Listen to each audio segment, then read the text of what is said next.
Hi. So we are starting with the fraud prevention or deterrence, chapter number 1, that is understanding the criminal behavior. Under that, we are talking about the behavioral analysis and the prevention of fraud. So when we talk about this prevention of fraud, we have two things that we are going to come into mind. How do we prevent fraud, right? So we need to have some set of reinforcement. When we talk about the reinforcement, so we have two kind of reinforcement. One is a positive, another is a negative. So when we talk about the positive reinforcement, we are talking about some kind of a stimuli, the positive stimuli, which is going to withdraw the negative stimuli part. Like for an example, we can say that you have cleaned up your room. So good, here is the key. So we are creating a positive stimuli in the behavior of the person. So the negative we are talking about is like a punishment. A good example is the punishment. So when we talk about punishment, it is creating a negative stimuli and withdraws the positive stimuli. For an example, I will stop hassling you if you clean this room. So in short, if you clean this room, I'm not going to harass you further, trouble you further. So it is not a motivation, it is a demotivation part, or we can say negative stimuli. If you don't do the homework, you are going to fail. So that is negative stimuli. Or if the positive stimuli, we can say, if you do the homework and work hard, you are going to get the bike. Okay, so that's where the positive reinforcement comes into place. The punishment is the least effective method of changing the behavior. So it causes temporarily suspension till the punishment, right? So positive reinforcement is the most effective way of changing the behavior.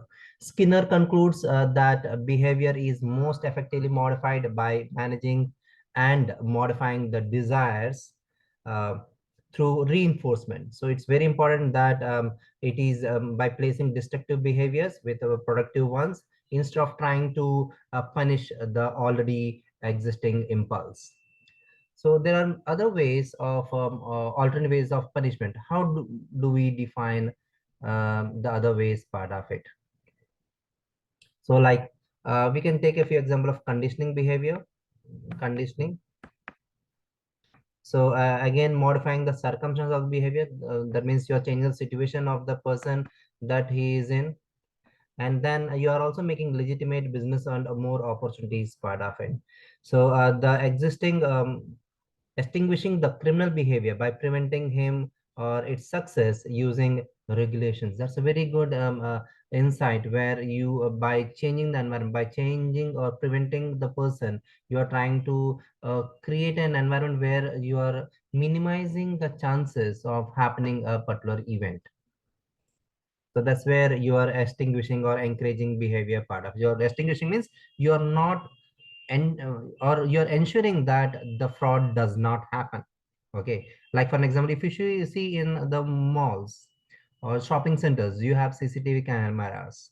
So that is preventing the lifting or theft in the malls.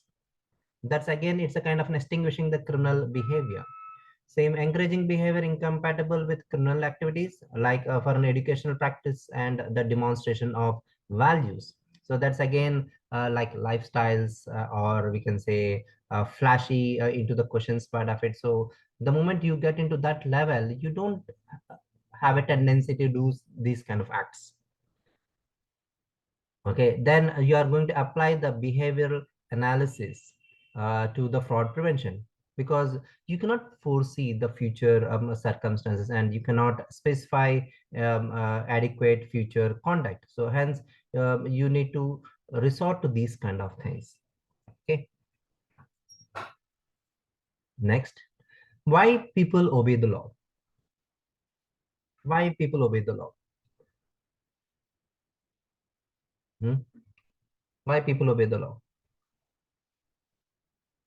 So one thing is the let's see the perspective of it in both the instrumental as well as a normative perspective part of it. Let's see the instrumental. When you talk about the perspective is instrumental. So instrumental people weigh pros and cons of compliances. Like they are more concerned with being treated justly in the court, okay, or losing their cases.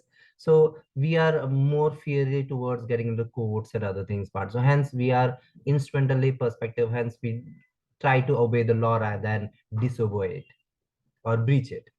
And when we talk about normative perspective, okay, so here we have a good amount of things to study. Here we are talking about moral obligation to obey law.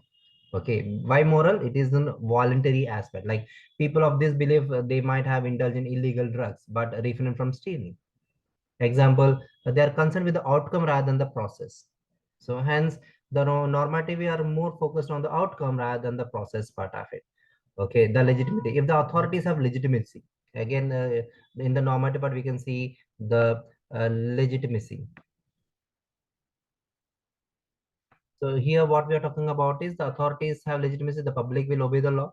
Okay, like social control, weighing pros and cons, like we just saw, the internalized obligation for which uh, citizens take a personal responsibility, like a normative approach that we just saw. And then we also have the voluntary compliance.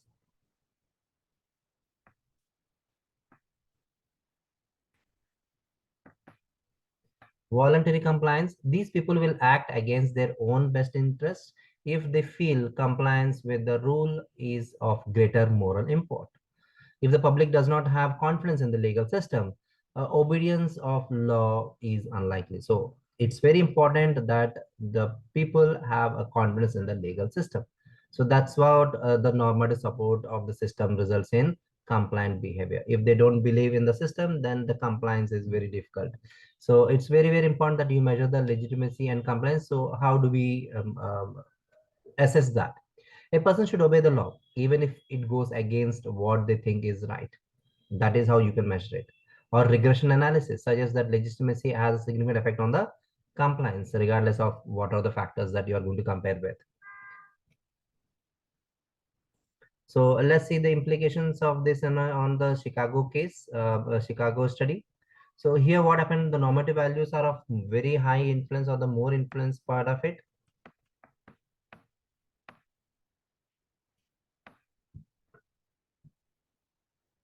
Upon a compliance, the reward and punishment approach.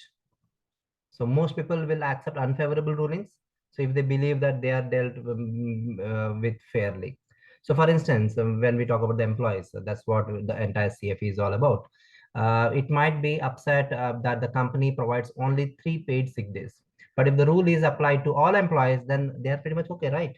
So if you're creating a rule and you're applying to everyone, the individual is his issues are subsided, or he is compromised, or he is okay with the policy of the company. So it's very, very important what exactly you are trying to see into picture.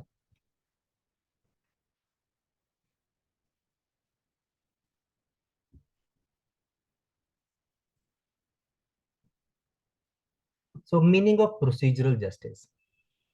So it's a very important aspect which should be addressed, which is not has been addressed so far. So how people decide which procedure are fair and which is not. Okay, so how do we decide that? So there are two areas when we talk about the procedures part of it, that they control with are one, decision control. Decision control, that is the control over the actual decisions part of it, and another is the process control. That's where the control over the opportunity. So one is control over the actual decision, and another, this is more about the opportunity to state one's case. So here we are going to discuss on the certain factors which are going to take into consideration in evaluating the fairness of the procedure part. There are 6 standards. So we have 6 standards that which are going to help you in evaluating the fairness of procedure. One is the representativeness. Representativeness, that means here we are talking about the right to speech or speak part of it. It's very high value into consideration part of it. Next, most important part, or we say high value, most important.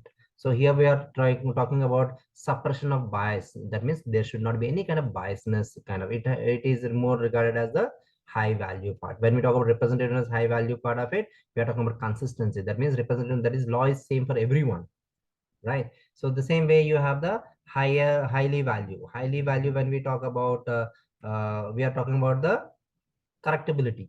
That is, you can appeal for correctability part of it. Or, and again, you have the ethically, that is law ethics. We are talking about the law ethics. So respondents are more concerned with their opportunity to speak rather than their influence over the outcome. Because when you made a mistake, then you are more worried about the process, not the outcome, because you already made a mistake and you know the outcome part of it. So you are more worried about the process, how it has been evaluated or it has been considered into taken into consideration. Then you have the theories of crime causation. When you talk about theories of crime, the first theory that comes is the classical criminology. Let's see theories of the crime part of it. In the classical criminology,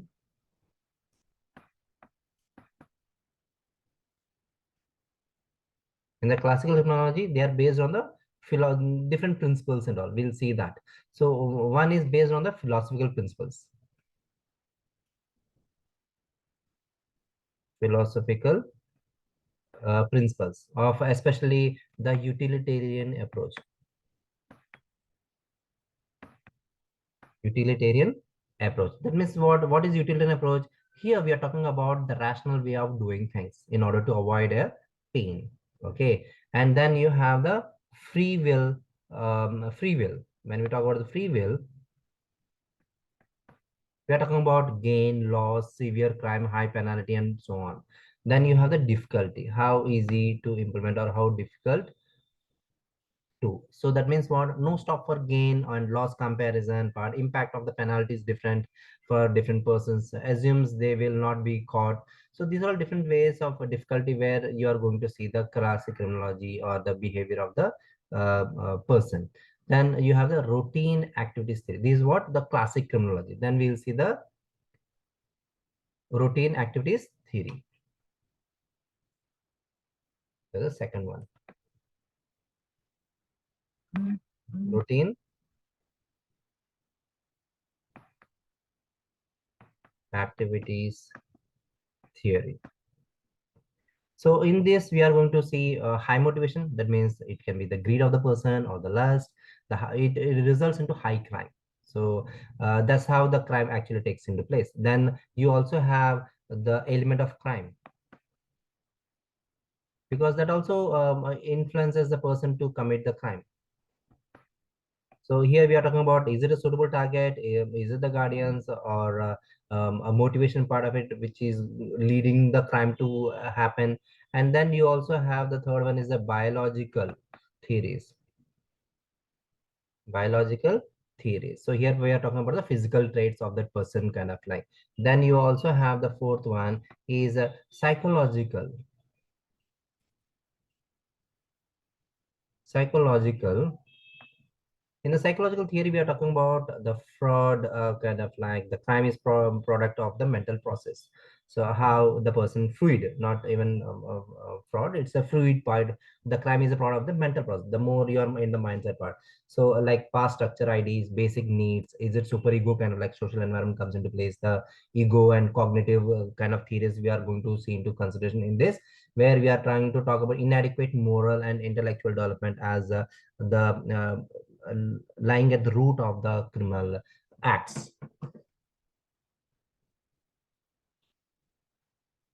And then you also have the integrated theories, which are both biological and psychological conditioning theories, which you have already seen, where the frustration is a precursor of aggression.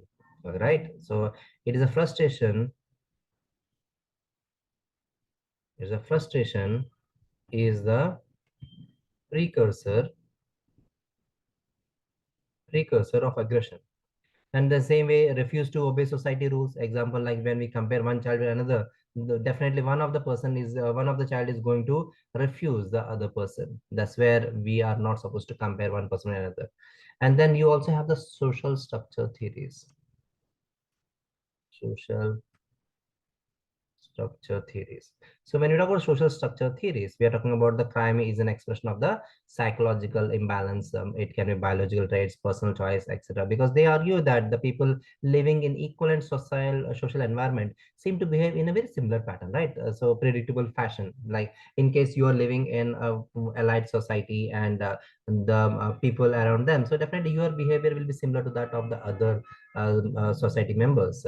So that's where the social structure theory talks about. So there is also a theory of a anomie strain theory. That means high frustration. When you are into high frustration, your chance of committing the crime is very high.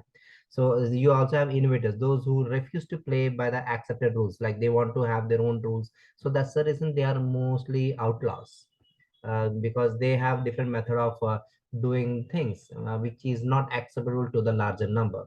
So then you also have the social process theory. Social process theories. So in this, what is happening is the criminal who is there, he is more into individualized socialization, and that multiplies with the social psychological interaction with the people, depend upon the various organizations and so on. And it is more institutional and process of the society. That is a result of that. And then you also have the social learning theories. Social learning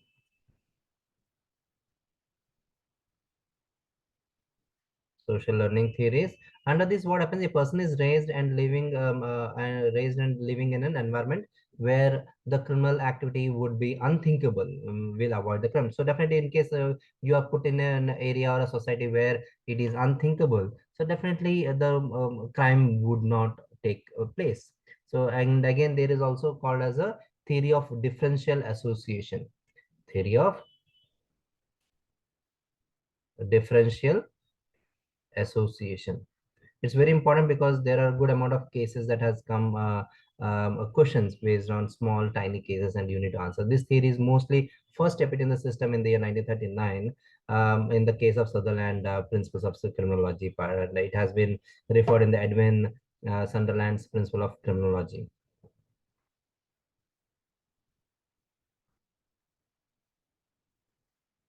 So this is where they coined this white collar crime, right? In this book only, they have highlighted the white collar crime.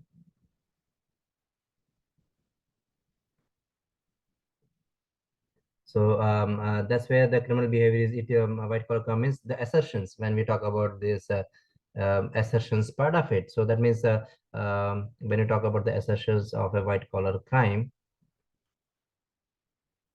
we are talking about like criminal behavior can be learned, it can be interacted with others through communication, it can be passed on, it is participation with the intimate social groups part of it, intimate social groups, participation with the intimate social groups. Then you have learning the technique of the crime. That means the crime techniques can be learned. Then you also have the acceptance of the illegal pursuit. That means there will be certain sections of societies which accept this kind of behavior part. So that's where your differential association or access definitions favorable to the violation part of it. So that's where when you talk of differential association, it may vary from person to person, frequency to frequency, duration, priorities, intensity. So all these things are the kind something kind of mechanism that helps the criminal to learn these kind of activities and things and intend to do that. So learning differs from pure in imitation part. So criminal behavior is not explained. Okay, it just needs and values part. That's what has been covered in that particular reference book. So it's very much important that you have a better control theory, that is social control theory. That's where your attachment, your commitment, your involvement, beliefs, low crime, that's resulting into the low crime part. So when we talk about differential reinforcement theory, we are talking about two things. One is extension of the old that results with in reinforcement. Okay, that's behavior will be most of the time positive behavior part.